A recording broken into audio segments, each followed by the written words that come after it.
I'll be honest with you. The markets have been giving very mixed signals. So what comes next? I'm still traveling this week, and I'm now in Boca Raton, Florida. So this will be a short video review of the markets, and hopefully the air conditioner in this room, which I could not turn off as hard as I tried, won't be too annoying in the video.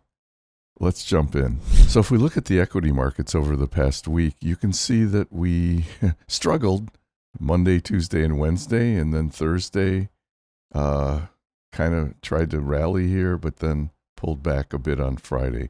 But net, we were up for the week and kind of a horse race here. So really hard to tell if we're in a healthy rally or not a healthy rally here. But we'll take a look at how things went over the past month.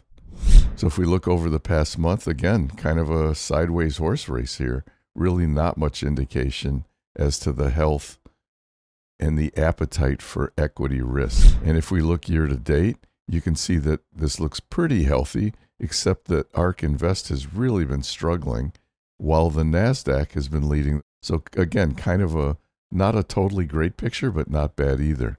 You can see these gains are very nice here with the exception of ARK Invest. And if we look back over the past year, very nice rally, but again, NASDAQ leading the way, which is great, but I'd like to see ARK really take off and head higher.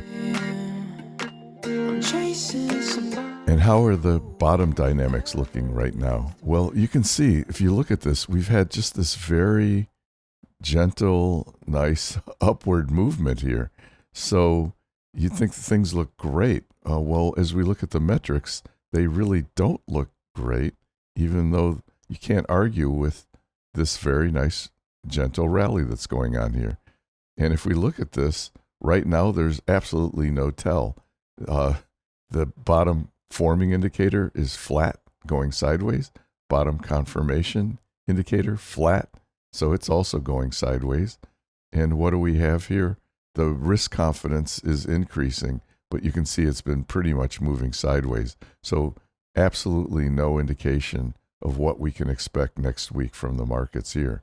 Anyway, and what if we look at risk versus opportunity? Well, I'm very encouraged by this drop recently in the risk acceleration. Now, there's nothing saying it can't turn around and go higher, but hopefully this is the beginning of a good move downward for this.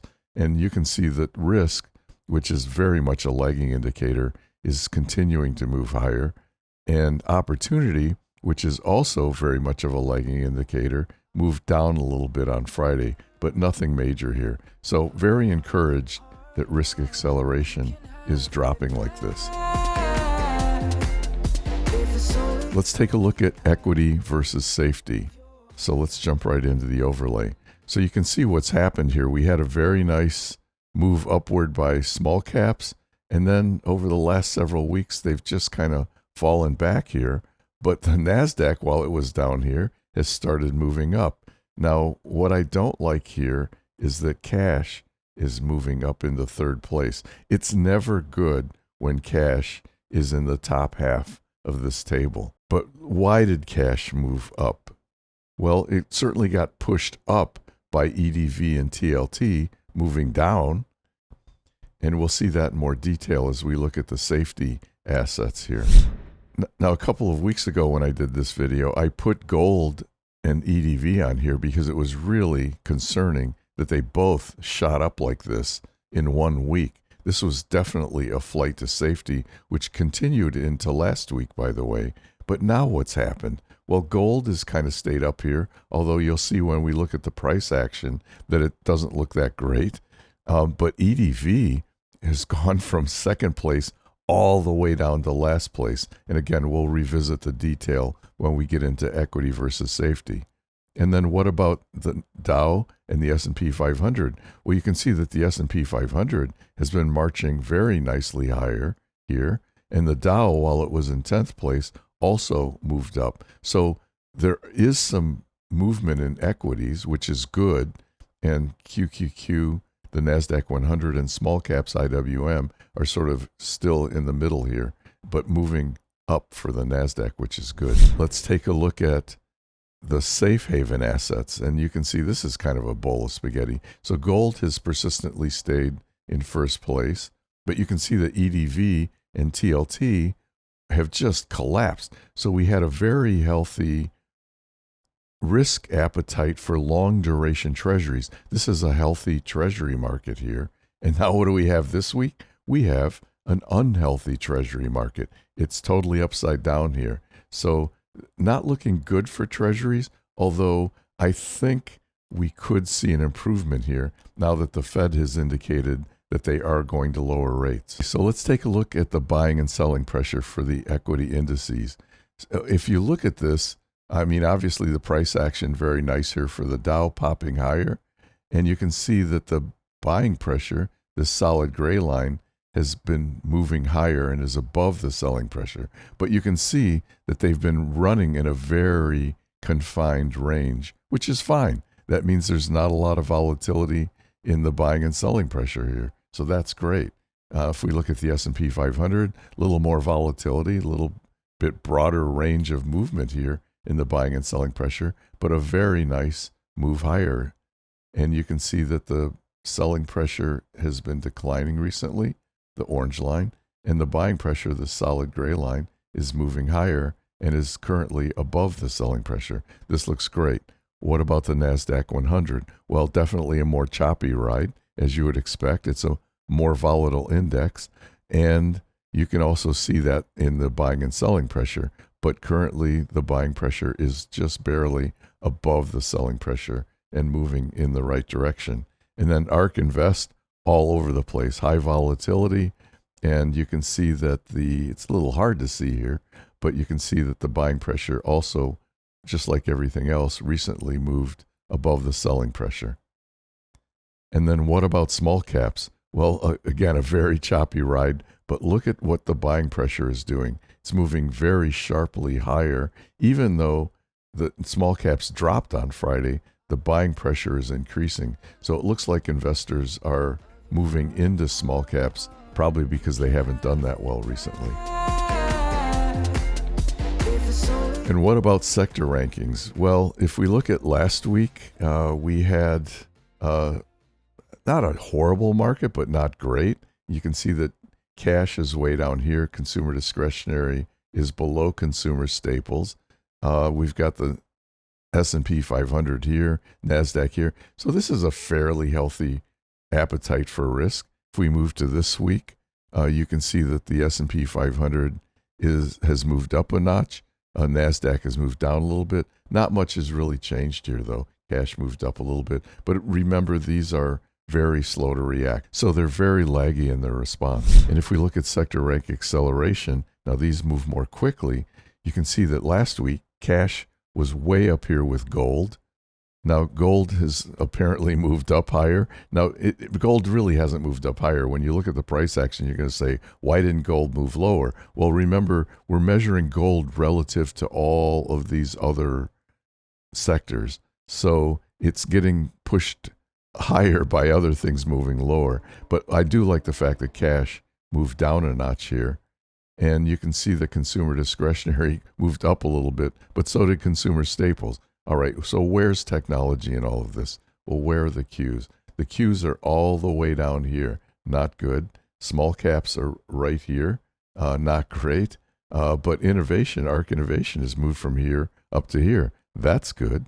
So kind of a mixed bag here. Now, the S&P 500 was up here in third place, is now in second. I like that. That looks great. So again, a mixed picture here.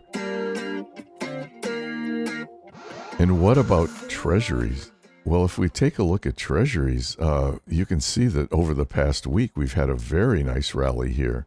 Very healthy appetite for long duration treasuries, which is exactly what you want to see. Hopefully, this is the beginning of a very nice upward move here. And if we look over the past month, you can see it's been really kind of nowhere. It went up, it pulled back, and now it's flat again. So pretty much a sideways move over the past month. And then if we look at year to date, you can see that long duration treasuries, the longest ones, are down almost 6% and almost 4.5%. So they're down and negative year to date. Let's take a look at the past year, though. If we look at the past year, everything's down. And in fact, the longest duration treasuries are down almost 16%. Now, for these to recover and just get back to zero, they would have to go up almost 19%. So there's a lot of upside potential here for a fairly safe asset class. This is a unique opportunity, and I hope I'm right. And what about the buying and selling pressure? Well, if we look at short duration 1 to 3 year treasuries, you can see that they've really kind of gone nowhere over the past 2 months, and the buying pressure is now increasing and is above the selling pressure. So that's encouraging. Intermediate treasuries have gone not just sideways, but they've gone down over the last couple of months. But again, the buying pressure has moved recently above the selling pressure, and the price is moving higher.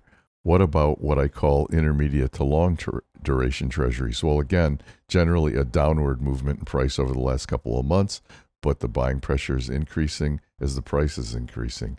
And then long bonds, 20-year treasuries, a slightly downward move in price over the last couple of months, and the buying pressure is starting to move higher here, but it's still below the selling pressure. And what about that inverted yield curve? Well, you would think with the Fed indicating that they plan to lower rates that this would improve, and it has a little bit. I think it was well over 40 basis points inverted last time I looked at this.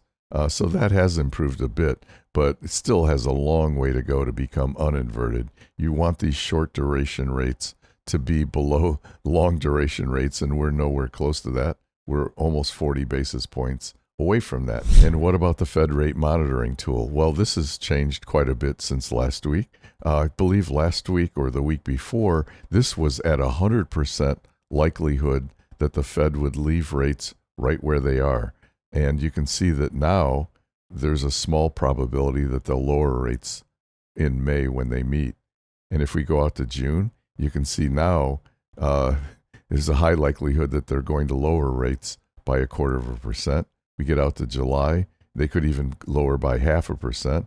And now you get out to September, and very unlikely that rates will be right where they are today. Now you have to go pretty far out. In fact, I don't think that line ever goes away. Actually, yeah, you get out here to April.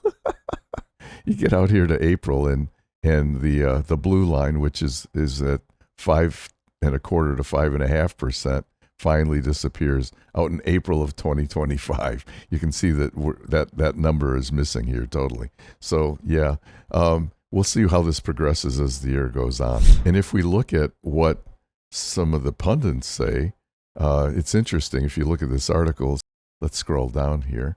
This is I found this to be the interesting opinion of everybody out there. Of course, they have to put that up there and block what you can see, but the divergence in analysis, it came from economists who think the Fed will cut more than it's indicating, not less. I also think that's likely, and we'll just have to wait and see how this next year plays out. I feel like I'm afraid. And what about gold? Well, you can see we had a spectacular rally here, and you can see that in the buying pressure, which absolutely went through the roof. This is a pretty high value here at over 12. And then the buying pressure just collapsed as gold has moved sideways to down. So not much going on here right now. And what about Bitcoin? Well, Bitcoin has been the place to be for quite a while. We've had an extremely nice rally in Bitcoin. You can see that the buying pressure literally went off the charts here and then just collapsed while the price continued higher. Now, if the buying pressure collapses like this and doesn't come back up while the price is going higher, what's going to happen? The price is going to pull back. And in fact, that's what you see here as the selling pressure has started to increase. Investments and investing aren't that complicated if you know how to allocate your portfolio without destroying your returns and getting little to no protection from downside risks. As an investor, you need to take the long view and allocate according to your risk tolerance, rather than fretting about what's currently happening in the world or what everybody else is doing that you read about in the media. with their portfolios. If you want to be a better investor, I discuss how to allocate your portfolios in 2 key videos linked in the pinned comments below, titled The Ideal Portfolio Using Just 2 ETFs or Mutual Funds, and The Ideal Portfolio Using Individual Equities. Again, link in the pinned comments.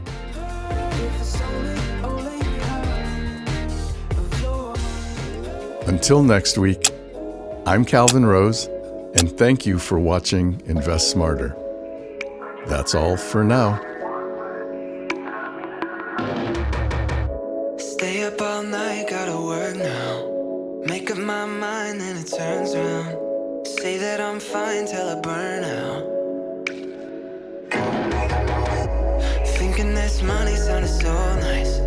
Ambush here in the strobe lights. Pay anything for the high price.